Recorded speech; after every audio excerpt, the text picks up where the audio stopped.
Mayor Shamus Malik. We're here today with our planning director, Kyle Julian, and our finance director, Steve Fricker. Hello.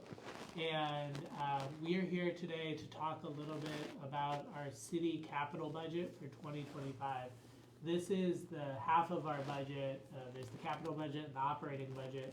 The capital side is where we deal with a lot of the infrastructure, buildings, vehicles, roads, water and sewer, all of these kind of big projects. Operations is obviously where we deal with staffing, where we deal with the different departments. So we wanted to take some time. We've been going to every ward in the city. We're almost done, but over November, December, we've been going to every ward and talking about the capital budget and getting feedback from residents about where residents see priorities. You'll see behind me some of the results of that, and we'll talk about that in a moment. Before we continue, I do just want to take a moment and acknowledge the fatal officer-involved shooting of 15-year-old Jasmine Tucker last Thursday evening. This is an incredibly serious incident that happened. It's a tragedy, and we are working here to get the body worn camera and share that out to get information out to the public. We had previously scheduled this Facebook Live as a way of getting information out about this capital budget, so I don't want folks to think that we're ignoring that or that's not something we're focused on. But I also want to make sure that we still are engaging with folks about capital budget like we had been planning to. So I did just want to note that. So what we've been doing has been really trying to share information about what the capital budget looks like, and then get feedback about what you, our bosses, want to see the priorities be. So with that, I'll turn it over to Kyle and Steve to talk a little bit about those two pieces. All right, thank you, Mayor. So I'm going to talk a little bit about the difference between the two budgets. As the Mayor said, we have two different budgets. We have a capital budget and an operating budget.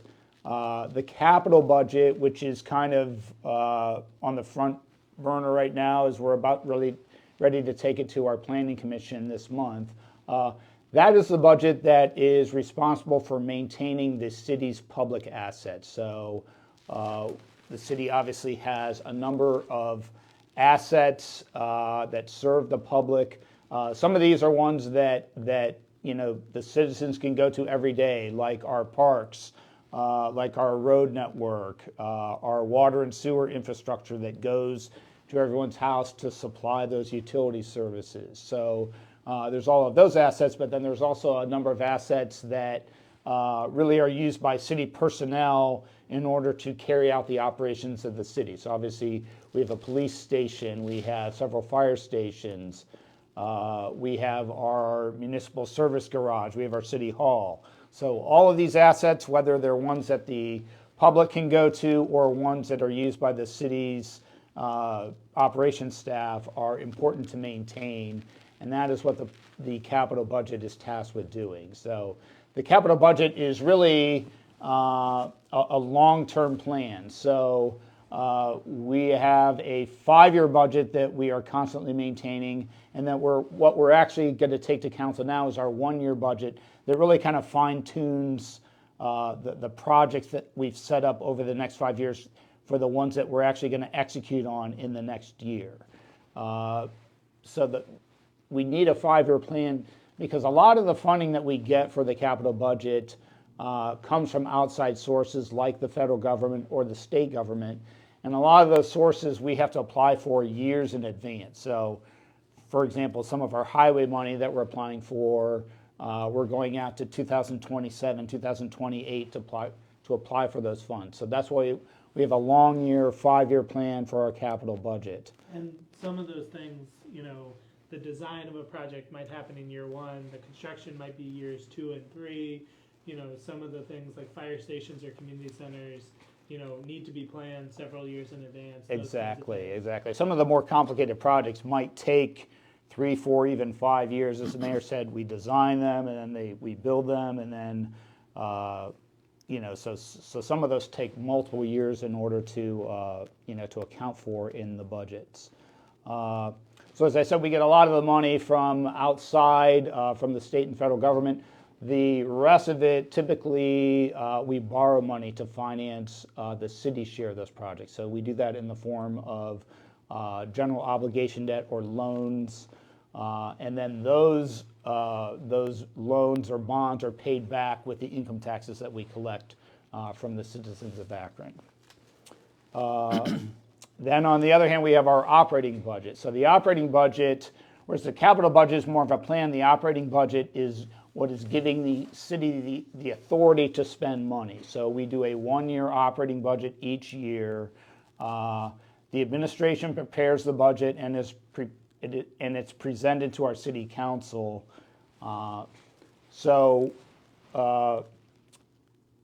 The operating budget is made up of a number of different funds. So the city operates under what's called fund accounting, which means we have different funds that have specific purposes. So for example, we have a water fund that's designed to handle our water services, sewer fund for our sewer services. So those are supposed to pay for themselves. Correct. Independent of everything else. They're specifically designated for those functions.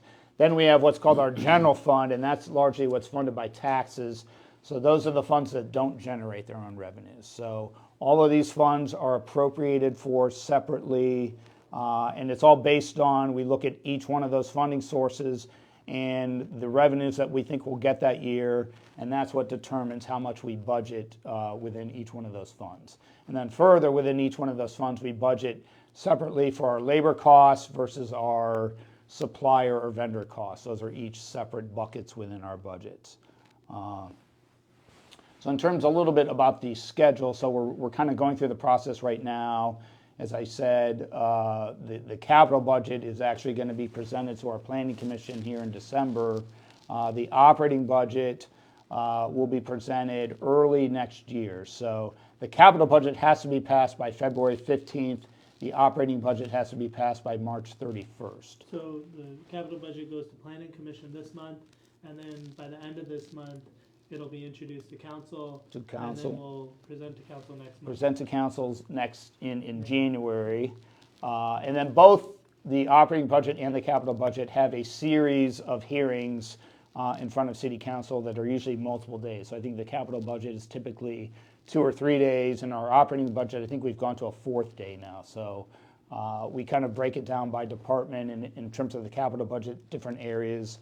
So the transportation projects, the water and sewer projects, all of the public facilities projects, they're all presented on different days, and then council reviews all of that and then ultimately passes those budgets. And I think one of the things about that process is we've been trying to do more to do engagement and get feedback as early in the process as possible, so that we can incorporate that feedback in what we actually propose to council. So oftentimes there's been engagement around the budget, but usually once it's introduced. This year we have been working to have these ward meetings all throughout the city prior to that, so that we can incorporate some of the ideas. So Kyle, do you want to talk a little bit more about that? Sure. So as the mayor pointed out, we've been to ward meetings to talk about the capital budgeting process over the last couple months. We've been to 7 wards so far, and we have plans to visit the remaining 3 this month. And so what we've been doing there is kind of sharing the same information that we have been going through during this session about the process. But also asking the people in attendance, the public, to help us understand how we can direct our capital budget dollars into ways that are effective for your lives as you experience the city of Akron. And so we're trying to think about making the best investment of our capital dollars so that we can make sure we're operating at peak efficiency across the city, and then also making the city work the best for you. And so we've been talking about, folks, at these meetings, first of all, about the fact that much of our capital budget is kind of predetermined as we go into the process. As the mayor mentioned earlier, many of our projects are multi-year projects. And so, you know, the East Market Street project, for example, was first in To pick a really popular one. to pick a popular one. That project has been in the capital budget for a few years because, you know, we had to go through the design process and then multiple years of construction, and we're getting close to the end on that. And so, you know, but we can't start a project like that and then not complete it. And so that obligation carries over, and so that's kind of set. Similarly, you know, our work on the sewer reconstruction projects, many of which have gone through over the past decade or so, you know, that's been determined for us by a judge. And so we have to do that. So there's limited discretion that we have in the budget every year. And so we presented to folks at these meetings some of that discretion and asked for some input into where our priorities ought to sit. And as I said, we've been to 7 of those awards so far, 3 more later this month. And behind us, you see sort of the collection of that information. When we go to the ward meetings, we give everybody 6 dots, right? And then ask them to think about where they would like us to be spending money, what the priorities are. And we put them into 5 broad categories. We have public safety, transportation, public facilities, housing and community services, and parks and recreation. These are the areas where we have the most discretion year to year. There's 2 more buckets, economic development and water and sewer. But those are so obligated. So with obligated. set projects. Yeah, exactly. These are the ones we have more discretion. This is where we have more discretion year to year. And we give everybody 6 dots because we want them to think about being up in the middle of a budget process, right? It's not an unlimited number of dots, right? And just like we don't have an unlimited amount of budget. And so we want to think about, you know, the effectiveness of putting a dot or some amount of money into the streets versus spending it on demolition of vacant buildings or spending it on upgrades to our park system. So, you know, we ask people to kind of weigh those things out and distribute your dots according to what your priorities are.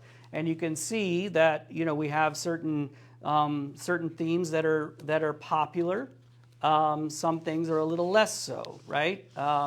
But we know that, you know, the streets, keeping our streets, extending the life of our streets is very important to folks, as is sidewalks, and thinking about our parks and our community centers and keeping those in peak shape is very important to folks.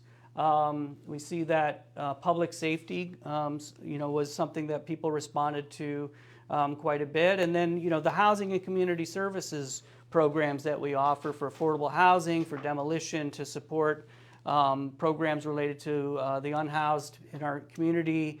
Those types of things are also very popular. Now that particular, almost all of that budget is funded through government transfers, through money that comes to us from either the federal government or a little bit from the state government. So that, you know, is we're kind of beholden to you know, to the Department of Housing and Urban Development for the most part in terms of how we perform in those areas. But we recognize, based on this and based on what we've had conversations with folks in other settings, that's very important to folks, and we recognize that, and we're doing the best we can to make those dollars work for us. There is some variability across the wards. You know, transportation was very important, for example, in wards 1, 6, and 7, a little bit less in 3 and 4. And then, you know, public facilities, 4 and 6 placed a great deal of emphasis on it, and less so in some of the other areas. And public safety was Ward 10, 7, 6, and 4 placed a great deal of emphasis on this, and the other 3 less so. So we see that there's some variability across the community as well, based on the folks. I was at the Ward 5 meeting, and there was a huge focus on housing at that meeting. And I think we're seeing that pretty much across the board, Yeah. and certainly in the ones that I've been attending as well. Yeah. So that's been our process, and we're kind of thinking through, how these reflect the priorities of the community, knowing too that we have to make decisions about keeping our capital assets operating to the best that they can, and we have to make decisions about is it the best way to spend $1 in parks versus streets versus a snowplow. It's a very much an apples, oranges, and cherries kind of exercise here that we're working through. Yeah, thank you, Kyle. And it is, I think there are hard decisions, but I think it's really interesting to see some of the results. And, I think particularly when it comes to housing and community services, I think it's clear that, folks want us to put a bigger emphasis on affordable housing, on the development of affordable housing, and really housing of all types, and homelessness. And as Kyle pointed out, historically we've funded homelessness prevention work, basically exclusively through federal funding from the Department of Housing and Urban Development. I think one of the questions that comes up is as homelessness becomes a bigger issue nationwide, whether we change that and whether we start relying more on local funds. Now, Steve will tell us, well, then what are you not going to spend on, right? And that's part of this dynamic. But I think these are the conversations that it's really important for us to have with you all as our residents, and as the folks who employ us. So we are going to have some more of these conversations. Tonight, our team will be at the Ward 9 meeting in Kenmore at the Kenmore Community Center, 880 Kenmore Boulevard. That's at 6:30 p.m. this evening. We're also actually opening up the new Ed Davis Community Center this evening as well. What time is that? 5:30 p.m. Ed Davis Community Center is reopening. So if you could stop by, you could go to that and then the Ward 9 Capital Budget Engagement Meeting. Next Tuesday, December 17th at 6 p.m., we're having a meeting in Ward 2 at Forest Hill Community Learning Center. And then we'll be at the Ward 8 meeting next Wednesday, December 18th. That's 6 p.m. at the Northwest Community Center. And we'll also be, that Ward 2 meeting is separate, but we'll be at Councilman Phil Lombardo's Ward 2 meeting in February as well. So as Steve has shared, we're going to have a preliminary version of the budget shared with our Planning Commission in the next week or so, because they're meeting, I think, next Friday. And then we will take the rest of December to really process some of the feedback behind us and that we're going to get over these next few days, and then continue to talk with residents and council, and then introduce a budget. We're actually legally required to introduce the capital budget before the end of the year, and then pass it by February 15th. So in January, I think, I don't want to get the dates wrong, but the 6th? 6th and the 13th The and the 6th and the 13th, 27th. yeah. So January 6th and 13th, we're going to have presentations to City Council, so we'll certainly share those as well. Just a couple of things, there will be a lot that we'll share over this next month about what we want to prioritize with the capital budget. I think one thing that I also want to emphasize that's maybe not as popular, but I think important, is that we are trying to take some particular focus on the fiscal sustainability of this budget as we go forward. In recent years, coming out of the pandemic, the city was really fortunate to receive $145 million in federal funding through the American Rescue Plan Act, ARPA, as many folks know it was called. We received this money in 2021, and we have until the end of this month to allocate all of that money. So as we're going forward, we've used that money for a lot of great stuff. That new Ed Davis Community Center, that's from that. The new Patterson Park Community Center, that's going to be from that. The rehabilitation of the pools at Perkins and Reservoir, and that's going to be because of that. And the new addition to the Reservoir Community Center. There was a home repair program. We had significant multi-million-dollar investments in violence intervention and prevention, loans to small businesses. But the problem is that money is not going to continue going forward. And so we want to be really careful about what we can afford to invest in, and also be careful about the amount of debt that the city is taking on. So we are going to be talking more about that and really focus on the necessities of the things that we as a city government are solely responsible for, whether it comes to water and sewer, trash and recycling, safety, both when it comes to fire and police. So those are going to be some of the things that you hear us talk most about, and everything on the board is really important. But we are going to have to pick and choose more and more going forward. So I just want to highlight that. So I think we've gotten through a lot. We've talked for certainly a lot of time, but our communications team is here to help us out. And what questions do we have? Great. I've got some. How can I actually steal your microphone? Thank you.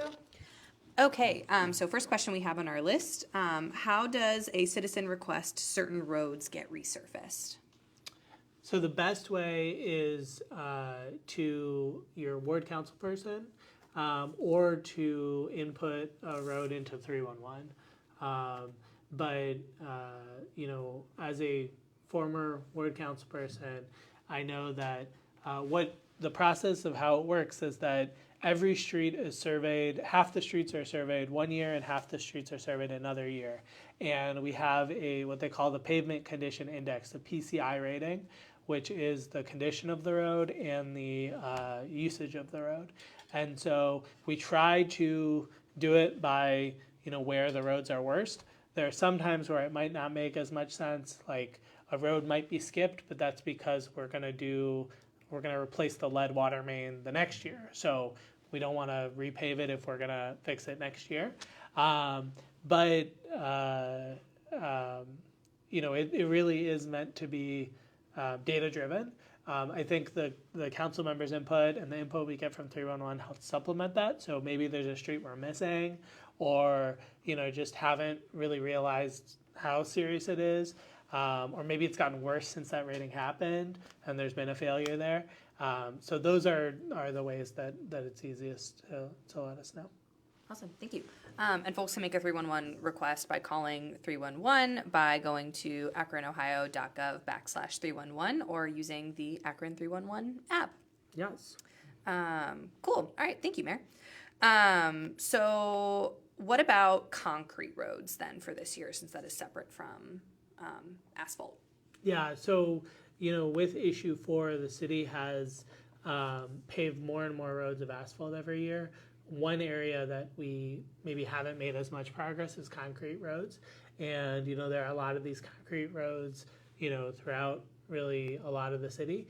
Once they fail, the repair or the doing an entirely new road is much more expensive than asphalt. Yeah. And so we have been increasing the line item over the last few years to try to really focus on that. And do more patching. We might not need to do a whole road, but we can do, they call it patch and match. But that we're trying to get ahead of that, and also brick and sidewalks as well. Thank you. Similar vein. I got my road resurfaced, and then I got a bill in the mail for it. Don't my taxes pay for this? The finance director will answer your question. So the answer is, to a large degree, yes, your taxes pay for that. So we fund the typical resurfacing and street improvement projects with a combination of debt that we issue that is paid back with taxes, and that covers the majority of it. But then we also will do a street assessment that covers, a small portion of that project. So, that's something that has been done in Akron for a number of years. we have not raised the assessment rate in a number of years. So every year that goes by, the percentage that the assessment is covering of that project is going down. So, but we still do an assessment process for street improvements. That proportion right now is about, For resurfacing, I think it's about a third. Yeah. Yeah. so, I mean, we've had over the years, folks have asked us, do we need to continue this? Is there a way that we can get rid of this? And the simple answer is that, we could, but we would be doing a third less resurfacing, right? And so we know how much of a priority these roads are. One of the things we've been trying to do is the maintenance, the ongoing maintenance, so that, the investment is lasting. So you won't be paying for a new road every 4 years. Hopefully you're not paying for a new road until every 10 or 12 years. And so that can also be put on your taxes over a number of years. And depending on the, how in-depth an improvement it is, like a full-depth improvement could be a 10-year project, whereas resurfacing is just 5. So it's the useful life of the improvement that happens. Yeah, but for a regular asphalt road, you can put it over your taxes for 5 years. Correct. Yep. Yeah. Cool. Thank you. Question from the chat, right? So, Kyle, if you could just explain a little bit just your and your team's role in developing this budget, since you guys aren't, you're not the finance department, just kind of what you guys do. Sure. Actually, the capital budget process is spelled out as a function of planning and the Planning Commission's role in that as well in the charter of the city.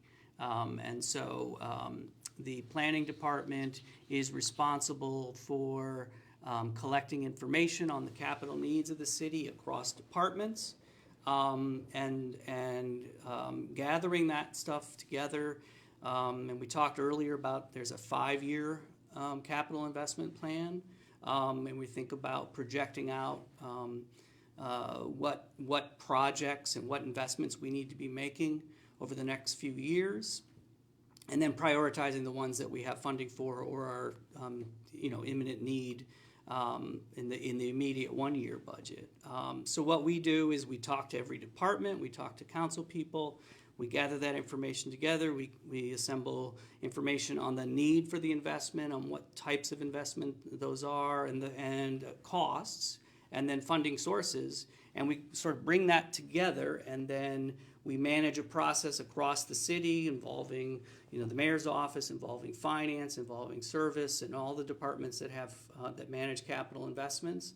And then we work to determine where our priorities sit, where the investments are going to that we can make through the capital budget are going to be the most beneficial for the city, and thinking about those benefits in terms of public safety, safer roads, in terms of making sure that we have the vehicles that our safety forces need to respond to issues and emergencies, making sure that our public facilities are all functioning as well as they can, and making sure that we're getting the most bang for those dollars, whether that's reflected in lives saved or tax revenue generated because people are able to get to the businesses on safe roads.